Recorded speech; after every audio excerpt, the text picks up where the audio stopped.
रेणु प्रतिष्ठा हेबाकू जाउछि राम मंदिर हेले एपटे खुशी नाहांती सीता सीतांक मनरे अनेक दुख कांदी पकाइछथि सीता जेतेबेले जानिले सत कथा ना अयोध्या भगवान रामंक प्राण प्रतिष्ठा पाई मूर्ति चयन सरिछि देशर सुप्रसिद्ध कारीगर अरुण जोगीराजंकर द्वारा निर्मित प्रभु रामंक प्रतिमूर्ति को अयोध्या स्थापन करा जिवो। ए प्रतिमूर्ति को समुदाय 3टी मूर्ति मध्यरु चयन करा जाइछि।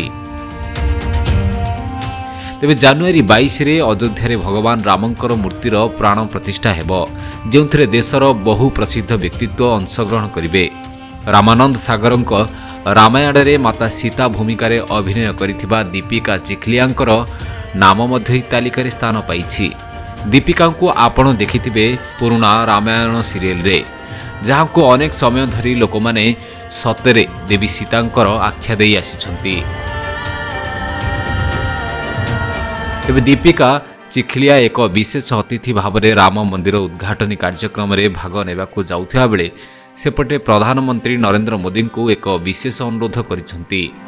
भगवान रामंक प्राण प्रतिष्ठा को नहीं एक जातीय गणमाध्यम सह जेतेबेले से कथा हेउथिले दीपिका कहिथिले मु एथिरे खुशी अछि जे राम मंदिर प्रतिष्ठित हेबाकू जाउछि आ एई दिनटी मो पई अत्यंत ऐतिहासिक कारण एहा मो पई बहुत किछि कारण रखे। दीर्घ 500 वर्ष पर भगवान राम अयोध्या को आसुछंती निज घर को आसुछंती आ समस्ते मो विषय भी जानिछंती।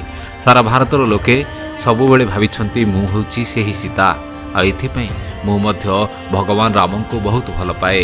मु जणे तांकर राममयी प्रभु रामंक उपरे मोर बहुत विश्वास अछि। मु मध्य माता सीता भूमिका रे अभिनय करिथिबारु निजको धन्य मन करूछि। तेबे निमंत्रण पाइबा परे दीपिका चिखलिया कहिसंती मु केबे भाबी नथिली जे मते भी निमंत्रण मिलिबो। मु एथिपई आदौ प्रस्तुत नथिली।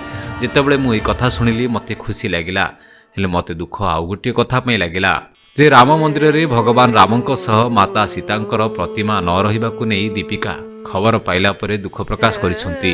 याकू नै से कहिसंती जे मु आरंभରୁ अनुभव करिथिली जे प्रभु रामंक सह माता सीतांकर प्रतिमूर्ति रहिबो हेले एठारे ताहा होई नथिबा मु जानिबाकू पाइली आ सेतेबेले मो मन को कष्ट लागिला।